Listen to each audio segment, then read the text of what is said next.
दुनिया भर में इस वक्त है ट्रंप के टैरिफ टेरर का फिर से माहौल। और बड़ा सवाल है कि भारत पर जिस तरह से ट्रंप अब एक के बाद एक टैरिफ को लेकर नए ऐलान करते जा रहे हैं और रिश्ते जिस तरह से बहुत ही कमज़ोर होते दिख रहे हैं, अब बड़ा सवाल है कि आगे क्या कुछ होगा। इस टैरिफ टेरर का अंत कब और कैसे होगा, भारत पर कितना असर पड़ेगा, बाज़ारों का क्या होगा, बिजनेसेस का क्या होगा और एफआईज जो अब तक बेचने के मूड में है वो आगे क्या कुछ करेंगे। भारतीय बाजारों के डायरेक्शन और इन सारे मुद्दों पर बातचीत करने के लिए हमारे साथ कार्यक्रम में शामिल हो रहे हैं एक बेहद खास मेहमान जो सिंगापुर में है और सिंगापुर से पूरी दुनिया पर रखते हैं नज़र। आइए करते हैं मुलाकात हीलियोस कैपिटल के फाउंडर और फंड मैनेजर समीर अरोड़ा साहब से। समीर सर, गुड मॉर्निंग, स्वागत है आपका, बहुत बहुत धन्यवाद समय देने के लिए। पहला सवाल तो सबसे पहला ये कि सर, ये जो ट्रंप ने अचानक से पिछले 5-7 दिनों से 10 दिनों से हमारे को लेके मूड जो ख़राब किया है, क्या वाकई में वजह बिजनेस डीलिंग्स, अमेरिका का घाटा, हमारे हाई टैरिफ है या कुछ और कह कुछ और रहे हैं? मतलब वो दर्द कहीं और हो रहा है, दिखा कुछ कुछ और और है, है। पक्का करेक्ट, कुछ और है। आई थिंक उनकी ईगो हर्ट हो गई। हाँ हाँ। बिकॉज बिकॉज 27-28 टाइम्स उन्होंने बोला कि मैंने पीस कराई है इंडिया पाकिस्तान में। हम्म। अब आप हाइंडसाइड में सोचो, हो सकता है कि अरे इंडिया अगर कहता हाँ हाँ सबने हेल्प करी है, क्योंकि करी भी होगी, मतलब इन द सेंस कि पीस नहीं कराई, हम्म। बट किसी ने किसी से बात की, किसी ने पाकिस्तान से बात की, किसी ने इंडिया से बात की। अब लेकिन अब उसका तो कुछ नहीं हो सकता, बट इसके सिवाय कोई लॉजिक नहीं बनी कि इतना गुस्सा क्यों चढ़ गया है उनको हमारे इंडिया पर। हम्म। तो लेकिन अब उसका कुछ नहीं हो सकता एज ऑफ नाउ। बट ये जो अभी टैरिफ लगा है वो तो टोटली अनफेयर है, उसमें कोई लॉजिक नहीं है। बिकॉज ऐसे शो किया जा रहा है जैसे India is responsible for the Ukraine Russia war. उसमें हमने इतना क्या खास किया है जिसके लिए खाली इंडिया को टारगेट किया जाए। तो चलिए मान लिए कि उनको क्रेडिट नहीं दी, अगर वो पहले मतलब एक तो हर चीज़ में उनको मैं ही सब कर रहा हूँ, मैं ही सब कर रहा हूँ, ये प्रॉब्लम क्या है? अगर वो नहीं करते, पहले ट्वीट नहीं करते हैं, हो सकता है अपने भाषण में कह भी देते मोदी जी कि भाई इन्होंने भी मदद की, चलो इनका भी ये सबने धन्यवाद। नहीं, पता क्या है, जैसे कह सकते थे कि सारी कंट्रीज ने, दुबई के राजा ने, करेक्ट। वो सऊदी के राजा ने, सबने अपनी अपनी तरफ से कोशिश किया, थैंक यू टू एवरीबॉडी, ऐसे गोल मोल। लेकिन अब वो हो तो हो गया, उसका कुछ नहीं हो सकता। हम्म। तो ठीक है, मतलब उस वक्त कोई किसी को लगा भी नहीं था कि एक्नॉलेज करना चाहिए, लेकिन अब लगता है यही बात होगी और क्या हो हम्म। सकता है। तो सर, ये इतनी चीज, ऐसी चीज़ पे, छोटी चीज़, उनके पर्सनल ईगो पे वो सारे देशों के साथ ऐसे रिलेशन खराब करे, अमेरिका वालों को चलता है सर? अब जी मुझे क्या पता, मैं अपना अमेरिकन हूँ। बट द पॉइंट इज कि अभी क्योंकि वो जीत के आए हैं और लोगों को अब क्या कि सारी नाराजगियां बाहर आ जाती हैं। अगर आप ट्विटर में देखें कितने लोग बोलते हैं H1 वीजा मुश्किल कर दो, कैंसिल कर दो। इसलिए इंडिया को भी थोड़ा कंट्रोल में करना चाहिए कि पॉपुलेशन का क्या है, वो जिधर डोनाल्ड ट्रंप ले जाएगा उस तरफ जा सकते हैं, क्योंकि काफी उनके सपोर्टर हैं और दुखी हैं अपनी जॉब से या मे बी इंडियंस की सक्सेस से। अभी आपने देखा नया प्रॉक्टर एंड गैम्बल का सीईओ भी इंडियन बन गया है। तो सारी बड़ी मोस्ट प्रॉब्ली एप्पल का नेक्स्ट सीईओ भी इंडियन होगा, क्योंकि वो भी सीईओ बना है टिम कुक के बाद। सो इंडिया को भी थोड़ा लो प्रोफाइल ही रखना का बेटर है मेरे हिसाब से, in terms of not overly protesting everyday, में चलते जाओ जो करना नहीं, है। लो प्रोफाइल बात तो आपकी ठीक है, बिना मतलब झगड़ा नहीं करना चाहिए, हम तो करते भी नहीं है। लेकिन अब वो हर उनकी कोई भी चीज़ को मान ले, ऐसा भी कैसे हो सकता है? नहीं नहीं मतलब नहीं, नेशनल इंटरेस्ट के मानना अगेंस्ट जाकर। मानना नहीं है, लेकिन जैसे ये बात मुझे लगी हम्म। जब उस फर्स्ट टाइम जब 25 हुआ एंड देन ही सेड कि अगर आपने रशियन ऑयल इंपोर्ट किया तो I will do another tariff. Hmm. तो उस दिन वो कहते हैं अननोन इंडियन सोर्सेस है, हम तो लेंगे। उस वक्त बोलने की जरूरत क्या है? उनको प्रूव करना दो कि लेंगे कि नहीं लेंगे, कि ले रहे हैं कि नहीं ले रहे हैं, उनको हम्म। जाके। बट बाय द वे, आज नमूरा सिक्योरिटीज की रिपोर्ट आई कि खाली 2-2.5 बिलियन का हमें को बेनिफिट हो रहा है, क्योंकि अब एक तो ऑयल प्राइस ही कम हो गई है और साथ में डिस्काउंट को $2-3 का रह गया है। सो अमाउंट की बात ही नहीं है। अब यह है कि स्टाइल गलत है उनका, तो उसके लिए तो आई ऑल्सो अग्री, स्टाइल के अगेंस्ट ना। अब तो मतलब 2-2.5 बिलियन की भी बात है, तो अब उनका बात वो ईगो नहीं है, है। अब तो ईगो एंड उसकी बात है कि और भाई हमारा आप। Self respect. सॉरी। उनका ईगो और हमारा सेल्फ हाँ, self respect. Respect, that's what I am saying. अब तो हाँ सेल्फ रिस्पेक्ट की बात होती है। हाँ। So even I agree now कि अब कुछ नहीं हो सकता, अब बस आगे ना बढ़ाने की कोशिश करो। ये जैसे ट्विटर वगैरह में लोग बोलते हैं बॉयकॉट कर दो यूएस कंपनी को, डिजिटल टैक्स लगा दो, वो सब नहीं करना चाहिए। क्योंकि अगर हमारे सर्विसेज पे पर्टिकुलरली हमारा आईटी सेक्टर जो है, जो इंडिया को कितने बिलियंस ऑफ डॉलर्स और कितनी नौकरियां और कितना मार्केट कैप, उसके लिए अब बोलो मत। अब ठीक है, जो चल रहा है ऐसे हल्के हल्के चलते जाओ, अब देखें क्या होता है। तो सर कल जो उन्होंने ऐलान किया उसमें 2 चीज़ें और की, 25 से 50% टैरिफ कर दिया वो तो अपनी जगह। उनमें 2 चीज़ें उन्होंने और बोली कि एक तो अगर इंडिया ने काउंटर टैरिफ लगाया तो हम हाँ, और वो तो ठीक बढ़ाएँगे, है, और वो दूसरा ठीक ये है। कि अभी भी रशिया से ऑयल खरीदना जारी रखा तो भी हम और एडिशनल टैरिफ या पेनल्टी लगाएँगे। इन दोनों का क्या मतलब, क्या खतरा और बढ़ सकता नहीं, है? अभी पहले पहली बात तो ये है ना, मुझे लगता है कि इससे ज्यादा नहीं होगा, क्योंकि अभी लोगों ने क्वेश्चन पूछे कि आपने चाइना पे क्यों नहीं लगाया, बाकी भी तो कंट्रीज ले रही हैं। प्लस वो एएनआई के रिपोर्टर ने बोला कि what do you know about the fact कि यूएस खरीद रहे हैं, जो भी कुछ खरीद रहे हैं यूएस 3-4 बिलियन का। तो he said I am not aware of that. मुझे लगता है वो भी कॉर्नर हो गए हैं, but actually look at it differently. उन्होंने बोला है कि 27 तारीख, कौन सी डेट तक, आई थिंक 27 28 तारीख तक ये होगा। तब तक वो जो यूएस टीम इंडिया आ रही है उनकी भी डिस्कशन हो जाएगी। साथ में सेपरेटली अपने आप बोल रहे हैं कि Trump and Putin might meet in 2 weeks, पता नहीं नेक्स्ट वीक। तो अब अभी के लिए ये अज्यूम करना कि परमानेंट टैरिफ हो गया, इसलिए उस हिसाब से आप कैलकुलेशन करें स्टॉक मार्केट की, मुझे लगता है अभी वो है, दूर है ये सब चीजें। आपके हिसाब से सॉल्यूशन कब, कैसे, क्या क्या हो सकता है इसका? ये पहली बात है, इसमें परमानेंट अब सोल्यूशन नहीं, क्योंकि टैरिफ एज अ टैरिफ तो होना ही है। अब आप सबकी, सारे वर्ल्ड की कोशिश है कि 15 की तरफ जाया जाए, because 15 is the mostly the low. Although 10 लो है, बट मोस्टली यूरोप, जापान, इन सब का 15 है। तो आपको 15 के पहले तो आपको 25 हटाना है, जो एक्स्ट्रा लग गया है ऑयल खरीदने के लिए, जिसमें 100% सारा वर्ल्ड इन्वॉल्व है, इन द सेंस कि अगर आप यूक्रेन से ऑयल नहीं खरीदो, सॉरी, रशिया से ऑयल नहीं खरीदो और नॉर्मल मार्केट में चले जाओ इंडिया बाइंग करने के लिए, तो उसकी प्राइस सारे वर्ल्ड के लिए $10-12 बढ़ जाएगी। अब हमारे लिए भी बढ़ेगी, इंडिया के लिए भी बढ़ेगी, बट सारे वर्ल्ड की प्राइस बढ़ जाएगी, हुँ। बिकॉज वो रशियन ऑयल मार्केट में नहीं आया फिर। सो दिस वाज, अब उन्होंने बोला भी है इंडिया ने, और वैसे भी सबको पता है कि दिस वाज मोर और लेस अग्रीड। सेकंड बात नोट करने की है कि यूएस ने रशियन ऑयल पे सैंक्शंस नहीं लगाए हुए हैं, जो ईरानियन ऑयल पे लगाए हुए हैं। सो इसलिए एक्चुअली लीगली किसी ने नहीं बोला कि आप मत खरीदो। There is no sanction on Russian oil. हुँ, हुँ। ये तो आप बोल रहे हैं। एंड सेकंड थिंग इज, या जो भी हमने बोला भी है कि बाइडेन के टाइम में it was sort of agreed कि आप चुपचाप ले लीजिए, और फिर वो आप मेन मार्केट में नहीं आओगे, साथ में थोड़ा प्रोसेस करके आगे बेच दोगे, तो वर्ल्ड को वो भी नहीं हुआ कि ऑयल का मिसमैच हो गया। और सेकेंडली उन्होंने, ताकि रशिया बहुत पैसे ना बनाए, और ऑयल के ऊपर कैप कर दी प्राइस, क्या उस प्राइस से कम में ले सकते हो 60, अब तो आज का आई थिंक 60 है, पता नहीं कितना है। सो ये सब गोलमोल चीजें थी, ताकि दिखने में भी लगे कि एक्शन हो रहा है, लेकिन ऑयल भी ना रुके। और अभी भी एनर्जी, गैस वगैरह यूरोप जो है रशिया से ही लेता है, मगर उससे नहीं लेगा तो रशिया, यूरोप बंद हो जाएगा।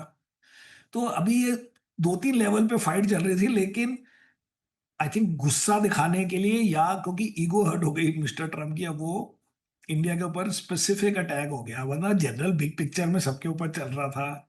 Nobody would have bothered. आप भारत के पीएम, विदेश मंत्री या कॉमर्स मिनिस्टर होते हैं, तो अब इतने ये जो ईगो पे आ गई है बात, इसको फिर आपको सॉल्यूशन देना हो कि ये ट्रम्प के साथ बैठ के आपको निपटाना, कैसे करेंगे आप? फिर मैं थोड़ा सा और सोचता, मैंने सोचा नहीं इतना डीप। अरे बट अल्टीमेटली भाई। लेकिन जी, मेरा जी। ये है कि एक और हो सकती है चीज, हुँ, ताकि वर्ल्ड की ओपिनियन और इंडियन पब्लिक की भी अपनी तरफ से क्लैरिफाई ब्लैक एंड व्हाइट में कर दें कि हम बाकी टैरिफ जीरो करने को तैयार हैं। हम खाली एग्रीकल्चर, डेयरी, और ये जो क्रॉप क्या कहते हैं, जी। जेनेटिकली मॉडिफाइड सीड वीड जो हुँ, है हुँ, वो, हुँ। ये इन्होंने ब्लैक एंड व्हाइट में नहीं बोला हमने, हमें। तो अब हमें लगता है 5% लगता है, हो सकता है ऑटो सेक्टर के लिए इतनी लड़ाई कर रहे हैं, कोई कहता है किसी और सेक्टर। तो ये इंडिया अपनी तरफ से प्रपोजल कर दे, क्लैरिफाई उसमें क्या है कि जी, सारे वर्ल्ड को समझ आनी चाहिए कि ये खाली फाइट एग्री की हो रही है, और एग्री में public will agree, I mean the world at least opinion will agree, कि वो हमारे फार्मर्स काफी पुअर हैं, उनकी लो होल्डिंग्स हैं, लैंड होल्डिंग्स हैं, हमारे 1.4 बिलियन पीपल हैं, हमारी एवरेज इनकम कम है, तो इसलिए उसको ओपन करना थोड़ा इमोरल भी कह सकते हैं, या अनफेयर है, अनरीजनेबल है, जो भी है। लेकिन अच्छा अनरीज़नेबल है वो तो ठीक बात है। क्या लगता है आपको जो अमेरिका के साथ हमारे रिलेशंस इस वक़्त लाइफ़ टाइम लो पर हैं ऑलमोस्ट करेक्ट? नुकसान हाँ, बिल्कुल। हमें तो है ही इसमें कोई डाउट नहीं लेकिन किसको ज़्यादा हमें ज़्यादा नुकसान या अमेरिका को? तो अगर ये बढ़े तो हमें ज़्यादा है, क्योंकि हमें इन्वेस्टमेंट्स वगैरह चाहिए और फ्लोज़ ऑफ कैपिटल चाहिए, एफडीआई, प्राइवेट इक्विटी, बट इतनी लड़ाई नहीं हो रही ना, अभी भी नहीं हो रही। क्योंकि आप देखिए कि ये गवर्नमेंट्स के उसमें अभी at least current government of US के चक्कर में लोग उस बेसिस पे इतनी बातें नहीं कर रहे हैं। जैसे आप देखो स्विट्ज़रलैंड का व्हिच इज़ कंसिडर्ड, उसके बाद तो कोई वो किसी पे ड्यूटी नहीं लगाता, किसी पे टैरिफ नहीं लगाता। जस्ट बिकॉज़ उसका सरप्लस हो गया तो उस पे 39% टैरिफ लगा दिया। लेकिन स्विस मार्केट तब से कितनी गिरी है? जितनी हमारी गिरी है 1-2%। उनका भी 1% इज़ अफेक्टेड ऑफ एक्सपोर्ट्स, हमारा 2.5% इज़ अफेक्टेड, बट ये वो एक्सपोर्ट्स की बात नहीं है। ये बिग पिक्चर की बात है कि हम तो उस कैंप में थे, अब हमारे को उस कैंप से निकाल के इस कैंप में तो नहीं जाना। ये सब चीज़ें थोड़ी कॉम्प्लिकेटेड है, not necessarily related to day to day stock market. But big picture में आपने 25 साल लगाए दोस्ती में, तो उस हिसाब से आई एग्री थोड़ा। अब नया वर्ल्ड ऑर्डर क्या होता है भगवान जाने। लेकिन दोस्ती भी अगर बिगड़ी है, तो अमेरिका से नहीं बिगड़ी, ट्रम्प से ही बिगड़ी, यही माना जाए? हाँ, ये भी कह सकते हैं, क्योंकि अब डिपेंड करता है ना अगला प्राइम प्रेसिडेंट कौन होता है, क्या हुँ। बातें होती हैं। लेकिन अब आप 3 साल क्या कहोगे कि कोई नहीं, जब चेंज होगा तब करेंगे, तो हमें भी तो डे टू डे आगे चलना होता है। सो हाँ, आप डे टू डे कोई स्टेप्स करेंगे विच माइट इंक्रीज दैट लड़ाई और माइट रिड्यूस द लड़ाई। तो आपको हुँ। तो रोज उठ के काम करना है ना, कुछ टाइम आउट भी नहीं कर सकते। बात सही है आपकी। अब ऐसे में मार्केट का जो रिएक्शन है, मतलब ऐसा पैनिक वाला सर आजकल 100, 150, 200 तो हम एफआईज़ का नंबर देख के ही गिर जाते हैं। तो ट्रम्प के देखिए बोलने पे आजकल गिर नहीं रहे। ये क्या पैनिक है ही क्या नहीं। क्या कहना चाहता है मार्केट? मार्केट कहना चाहता है, वो तो I also agree by the way, मैं तो लॉन्ग शॉर्ट करने वाला हूँ, 1 मिनट में शॉर्ट करने को तैयार होता हूँ, मैं भी पैनिक में नहीं हुआ। हुँ, बिकॉज बिग पिक्चर में आप ये बताओ, डायरेक्टली कौन से, पहले तो स्टॉक्स बताओ डायरेक्टली कौन से अफेक्टेड है। हुँ, वो मेरे दो टेक्सटाइल स्टॉक छोड़ के मुझे तो समझ में नहीं आई कि किसको क्या। क्योंकि ज्वेलरी की मोस्टली लिस्टेड कंपनीज होती नहीं, चाहे लोगों की जॉब जाएंगी बेचारों की, वो केमिकल वगैरह होगी, अगर 2-4 होंगे, मेरे पास तो है नहीं है, बट किसी के पास कोई वो होगा, किसी के पास टेक्सटाइल नहीं होगा। सबके 4-5%, 3% ऐसे स्टॉक होंगे जिसमें कोई कनेक्शन ढूंढ सकते हो। अब सेपरेटली आप बोलो कि 6.5% हमारी जीडीपी होनी थी जी, लेकिन अब वो 6.35 आएगी सपोज, क्योंकि 20 बेसिस पॉइंट कम होगी। अब मुझे इसका समझ नहीं आता, अब इससे मैं क्या करूं। मोटा-मोटी 6.5 है कि 6.3 है, मैंने कौन-सा कोई स्टॉक ऐसे लिटरली जीडीपी रिलेटेड ले रहा है। बट सेकंड थिंग इज़, अगर आपकी 6.5% जीडीपी, पहले ये सोच ले कैसे, सो 2 पॉइंट पता नहीं 5% लेट अस से एक्सपोर्ट होते हैं यूएस को, ठीक है जी? तो उसमें आप 15-20% का वो कम हो गया, ये मत सोचो कि वो कहीं और डायरेक्ट हो गया, वो इंडिया में बिक गया, चलो जी 20-25% चले गए उस एक्सपोर्ट के। हुँ, तो 0.5%, 0.4% आपकी जीडीपी कम हो गई। लेकिन अब हम वो भी कैसे सोचे, ए कि ये एक्चुअली 0.5% जीडीपी कम हो गई है, बिकॉज़ ए किसी को नहीं पता कि ये पूरे साल चलेगा कि 2 महीने में ठीक हो जाएगा। सेकेंडली आपको ये नहीं पता कि उसके रिस्पॉन्स में इंडियन गवर्नमेंट कोई नया इनिशिएटिव लेगी, कोई नई किसी को देगी, कोई नई पॉलिसी जो पहले नहीं आ रही थी वो आ जाएगी, जिससे स्पिरिट्स एंड चीयर बढ़ जाएगा। आपको ये नहीं पता कि वो जो एक्सपोर्टर है, जिसने 20% लूज़ कर दिया, उसमें से 5% वो कहीं और बेच के नहीं आ जाएगा। बड़ी चीज़ें होंगी अभी, और वो भी एंड में 0.3, 0.4% के लिए हो रहा है सब मेहनत, बात तो मैक्रो सही। लेवल पे। लेकिन माइक्रो में कुछ नहीं हो सकता ना, बेचारे अब जेम्स एंड ज्वेलरी वाले की नौकरी गई, सही उसका तो बात। उस इसलिए ये नहीं कहना चाहिए कि किसी को कुछ नहीं होगा। हुँ। कई बेचारों लोगों को होगा, लेकिन वो बिग पिक्चर में तो वर्ल्ड मूव्स ऑन ना, that is how the markets work, तो इसलिए मार्केट के लिए कुछ नहीं है मेरे हिसाब अच्छा से, सर बहुत मार्केट के लिहाज से ना भी हो लेकिन कुछ बिजनेस कुछ इंडस्ट्री जैसा आप भी बता रहे हैं हाँ, जो 100%, लेबर 100%। इंटेंसिव स्पेशली जो बिजनेसेस हैं उनमें इस वक्त अगर आपको एक राय देनी हो सरकार को क्या करना चाहिए सरकार को कि ये वो कहते हैं हम हिंदी में कहते हैं आपदा में अवसर और इंग्लिश में वो कहते हैं कि इस तरह के एडवर्सिटी में अपॉर्चुनिटीज़ क्या बन सकती है उसके लिए क्या करना चाहिए? अब मेरे को ऐसे पहले बताना चाहिए कि इस टाइप के क्वेश्चन के मैं सोच-सोच के आऊँ, जो मैं सोच के थोड़ी पूछ इंटेलिजेंटली रहा हूँ मैं आपको तो जो दिल बताऊँ। में आ रहा बट जनरली सर मैं दिल में आ रहा जनरली हूँ वो क्या है पूछे जा रहा हूँ ऐसे ही बता आपसे।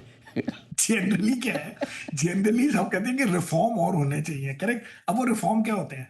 अब रिफॉर्म में आप कह सकते हो कि कोई सेक्टर में जिसमें ज़्यादा कंस्ट्रेंट है उसको ऊपर। मैं, मेरा क्या फॉर्मूला रहा है, मैं कहता हूँ कि जैसे मार्क जुकरबर्ग ने क्या किया अभी रिसेंटली, आपने उसकी स्टोरी पढ़ी है, मतलब स्टोरी में रिसेंट न्यूज। तो मार्क जुकरबर्ग को एआई में जाना था, उसका अपना एआई नहीं चला, तो उसने 25 आइडेंटिफाई किए, 25 या जो भी 50 एम्प्लॉयज आइडेंटिफाई किए दूसरी कंपनीज में, और वो कहते हैं लो जी $100 मिलियन दूंगा आ जाओ। एक यंग 24 ईयर वाले ने कहा कि 125 मिलियन की उसने ऑफर रिफ्यूज कर दी, कहता 250 मिलियन दूंगा। तो what India has to do is India should identify 25 companies in the world quietly कि हमें इनको यहाँ लाना है और इनसे इन्वेस्टमेंट करानी है। और हमारा बजट है जो हमने इन थ्योरी ऑयल में बचाए हैं, $5 बिलियन बचाए हैं। हम टेस्ला को कहेंगे तो इंडिया में असेंबली शुरू कर, हम तुझे लैंड के साथ 5 साल में $500 मिलियन की सब्सिडी देते हैं सीधे, but not out of pocket. Means आप 80% डालो तो मैं 20 दूंगा, या मैं आपका वो वेव कर दूंगा, या टैक्स कंसेशन दे दूंगा, या जीएसटी वेव, जो भी कुछ करूंगा, लेकिन बात बड़ी करो। आपको डिज्नी को आजा साउथ में या जहां पे भी ज्यादा लोग हैं, ये लैंड है, I give you $200 million over 4 year, आप $1 बिलियन डालो। मीन आपको इसको धमाका करना पड़ेगा, कर सकते हैं। ऐसे तो बहुत सारी चीजें हो सकती हैं which we have been hesitant to do. For example, हमने तो सिंपल सिंपल चीजें नहीं की। मेरे पास एक कंपनी है जी इंडिया में, 5 साल से रूल है that nobody can have more than 35% market share. Correct? Hmm. उसमें biggest two share is of American companies, hmm. PhonePe and Google correct. को डिफर किया हुआ है। हम्म। ऐसे तो कई कई चीजें आप हल्के हल्के कर सकते हो ताकि हमारे इंडिया का वो हो जाए। आप आप नौकरी के लिए भी कर सकते हो, जो पहले आई थिंक कई स्टेट्स करते हैं कि आप नई नौकरी दीजिए, 20,000 रुपए या 15,000 रुपए से ऊपर, हम आपको 2 साल तक 5,000 रुपए महीने के हम दे देंगे, क्योंकि वो 2 मिनट में वापस आ जाते हैं गवर्नमेंट के। क्योंकि वो टैक्स, वो थोड़ा अभी टैक्स नहीं देगा, थोड़े साल बाद वो टैक्सेबल उसकी इनकम हो जाएगी, वापस आ जाएंगे। किसी करेक्ट। को सब्सिडी अरे वो नहीं देनी पड़ेगी आपको। आजा भाई, तुम टॉय इंडस्ट्री खोल ले, जितने एम्प्लॉय तू हायर करेगा ₹5,000 पर मंथ हमसे ले लियो उस एम्प्लॉय के, जिसके इतनी सैलरी हो, कुछ एक्स अमाउंट। ऐसे तो कितनी चीजें हो सकती हैं। इनके पास इन्वेंट्री भी होगी ऑफ थिंग्स व्हिच आप पीपल हैव आस्क्ड। आप मेरी मेरी तो हमेशा होती है, आप 2.5% कैपिटल गेन टैक्स कम कर दो, देखो क्या बुल रन कराते हैं हम। पॉइंट है, वो बड़ी चीजें हैं रेडीमेड, एग्जैक्टली आप हाँ, बात क्या चूज करना है। आप एकदम सही कह रहे हैं। कुछ कुछ चीज़ें अगर ढंग से कर ली जाए ना, और इस वक्त क्या हमारे यहाँ रिफॉर्म्स मुसीबत में ही होते हैं, जब समय बढ़े चलो ना। करेक्ट। तो हाँ। ऐसे बहुत होंगे, सब इंडस्ट्रीज ने अपने अपने दिए होंगे, उसमें से आप पिक एंड चूज जो लॉजिकल लगता है, फिजिबल लगता है, which can be done and which otherwise is not hurting anybody else also. True. But आप जरा स्लोली कर रहे थे, उसको फास्ट कर दो और क्या। सर, ये आप तो सिंगापुर में बैठे हो, सारे एफआईएस से आपकी जान पहचान है, बातचीत भी होती है। एफआईएस को क्या हर्ट कर रहा है, क्यों बेचे जा रहे हैं? एफआई बाय द वे नहीं बेच रहे हैं। अगर आप इस महीने को मत देखो, जुलाई को हाँ। आप देखो, last quarter they put in $5 billion. Hmm. Actually February 1 से overall flows are not negative, hmm. Because जनवरी में कुछ 10-12 बिलियन की सेलिंग हुई थी एक महीने में। अब आप ईयर टू डेट देख लो, वही नंबर है। दैट मीन्स वो खाली जनवरी की सेलिंग है, और लास्ट ईयर सितंबर में सेलिंग थी। रीजन फॉर दैट इज कि लिटरली द होल वर्ल्ड अपना वेटेज इन यूएस 2-4% कम कर रहा है। इसके लिए आप जितने मर्जी आर्टिकल टाइप करके देखो, आप गूगल यूट्यूब में इंटरव्यू बताता हूँ आपको कितने फंड मैनेजर्स की वहां के यूएस के। बॉटम लाइन इज कि for the first time in many years, world index excluding US is doing better than US. तो अभी just now you can see कि मैं मेरे सामने पड़ा है। हम्म। तो S&P is up I think 9%, हम्म। और MSCI वर्ल्ड इज अप 11%। लेकिन राइट। MSCI वर्ल्ड में यूएस भी है ना 70%। करेक्ट। तो अगर यूएस एक्सक्लूड करके खाली डेवलप्ड यूरोप जापान ये वो ले लो, तो 14-15% अप है। आपको ये भी पता है कि इस साल यूएस की करेंसी जो है हमारे अगेंस्ट, इंडिया के अगेंस्ट नहीं हुई, बट वैसे 9% या 10% डिप्रिसिएट हो चुकी है। आपको ये भी पता है कि लोग डॉलर से डर के गोल्ड में जा रहे हैं, इसलिए गोल्ड कितना अप है। तो इसलिए थोड़ा थोड़ा, बहुत ज्यादा नहीं, थोड़ा सा 2-4% यूएस का एक्सपोजर लोग कम कर रहे हैं या हो रहा है। आप एक और टाइप करके देख सकते हैं, MSCI world x US ETF, उसमें कितने पैसे आ रहे हैं। तो उससे क्या हो रहा है, अगर अगर क्योंकि यार यूएस का वेटेज वर्ल्ड इंडेक्स में है करीब 67-68%, और अगर ऑल वर्ल्ड ऑल कंट्री ले तो 62% है। उसको that means rest of the world is 38-40%, या एक और इंडेक्स है तो 30%, उसमें आप 3-4% इधर से उधर कर दो, तो उस वाले ग्रुप के लिए तो बड़े पैसे हो गए ना, दूसरे ग्रुप के लिए उसमें अगर ओवरऑल पैसे आते रहेंगे तो इंडिया में भी आ जाते हैं, अगर नहीं आएंगे तो कम से कम जाएंगे नहीं। ये ये क्या हुआ है जुलाई में, क्या है, हमारे रिजल्ट थोड़े गंदे थे, और साथ में फिर ये टैरिफ का भी हो गया, तो कोई ना कोई तो रिएक्ट करेगा। सर आप कितने लॉन्ग शॉट पर बैठे हैं इस वक्त अपने पोर्टफोलियो मैं में? तो बड़े हाई पे बैठा हूँ जी, मेरा तो नेट है कोई 72। लॉन्ग? नहीं नेट, हाँ नेट जो 60 नेट पे होता था। 72% है? अच्छा, मैं तो 120 लॉन्ग और कोई 50 शॉर्ट तो हूँ। मतलब ये आपका लॉन्ग पोजीशन जो हायर साइड पे ही है, 72% आप या जनरली यस हायर, जब bullish. Because I am feeling कि इंडिया के मार्केट कोई बढ़ नहीं रही बहुत ज्यादा, मुझे नहीं लगता कि कोई आपके बड़े पैसे बन रहे हैं अभी, हम्म। लेकिन क्योंकि मेरे को लगता है कि फॉरेनर का फ्लो आता रहेगा, तो लार्ज कैप जो है ना वो टिके रहेंगे। हम्म। लार्ज कैप टिके रहेंगे तो मिड कैप थोड़ा आउट परफॉर्म करेंगे, mid means mid and small. Hmm. लेकिन अभी ये 2-3 न्यूज, एक दो मतलब एक हफ्ते में ज्यादा न्यूज आ गई है, तो अब इसको संभालने के लिए अब बैठे हैं अभी उसके लिए, बट ये मुझे नहीं लगता अब इतना सीरियस है कि पहले बेचो, फिर 10 दिन बाद कोई डील हो जाए फिर वापस खरीदो, दैट इज, या तो लंबा लगे कि नेगेटिव है। लार्ज मिड और स्मॉल कैप शेयरों की जो आपने बात की कि भाई लार्ज कैप थोड़ा रुक जाएंगे, मिड स्मॉल कैप में पैसा बनेगा, तो मैं एक चीज़ बताना चाहता हूँ हमारे दर्शकों को भी। सर आपने 2 साल पहले ही फ्लेक्सी कैप फंड लॉन्च भी किया था, 500-600 करोड़ से वो 5000 करोड़ का फंड भी बन गया, रिटर्न बहुत ज़बरदस्त आया, उसमें परफॉर्मेंस भी तगड़ी रही है। तो क्या इस वक्त इस तरह के जो, पहले तो आपको सर बधाई, कॉम्प्लीमेंट्स भी, बहुत बढ़िया फंड की परफॉर्मेंस जो रही है। बहुत अच्छा चल गया हमारा सब। अरे सर चल रही है, आपका फंड है। हाँ, मैं खुद भी पहले इन्वेस्टर भी हूँ चलते थे, क्यों नहीं चलेंगे। हाँ, बिल्कुल। अच्छा, तो क्या अभी उसी तरह के फंड्स बेहतर हैं इन्वेस्टमेंट करने के लिहाज से? तो फ्लेक्सी कैप क्या होता है कि वो, क्योंकि उसमें सारी चीजें हो जाती है ना, तो उसमें फंड मैनेजर कैन डिसाइड, जैसे आप हमारा भी देखो उस फंड में, तो अप्रैल से पहले मतलब जनवरी टू मार्च में मोटा माटी कोई 65% लार्ज कैप होता था, आई थिंक 60 समथिंग।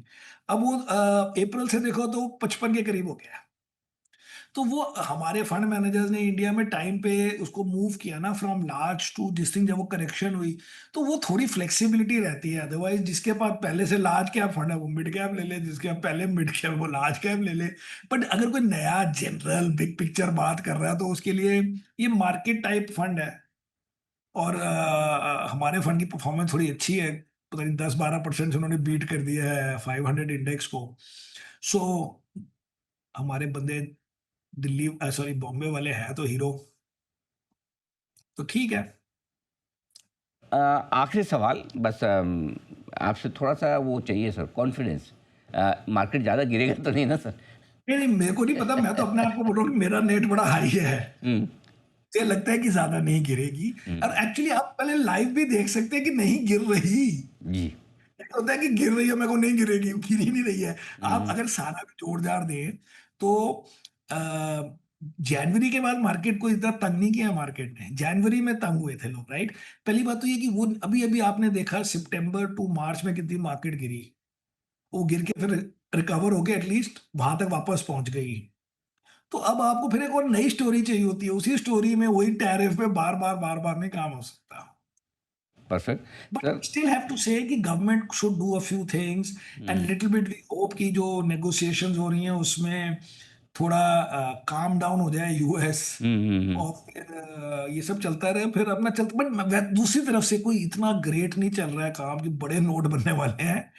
अभी हमारा ख्याल है कि अगर दिसंबर में 5 महीने रह गए तो 5% बन जाए बहुत है, टोटल हम्म। 1% मंथ। मैं आपका पॉइंट समझ गया सर। जो आदमी समझता नहीं है, कुछ भी करता है, उसको फालतू में गुस्सा क्यों दिलाने का? वो गुस्सा करेगा तो कुछ हाँ, ना कुछ उल्टा सुल्टा ही काम करेगा, राइट? तो उसको शांति से, भाई तू ठीक है। शांति से, और जो हाँ, जो अपने आप करना है, बताओ बताओ क्यों, तू बताओ मत। ढूंढ के हाँ। हम क्या कर रहे हैं, तू पॉइंट। ढूंढ अपने आप हम क्या कर रहे पॉइंट बिल्कुल सर। बहुत बहुत धन्यवाद समीर सर आपका। हैं। मज़ा ओके। आया आपसे बात करके, और बहुत कुछ इंसाइट और बड़े इंटरेस्टिंग दिल से आपसे कन्वर्सेशन हुई। बहुत बहुत शुक्रिया सर, थैंक यू। जल्दी आपसे फिर मुलाकात होगी। बहुत बहुत धन्यवाद।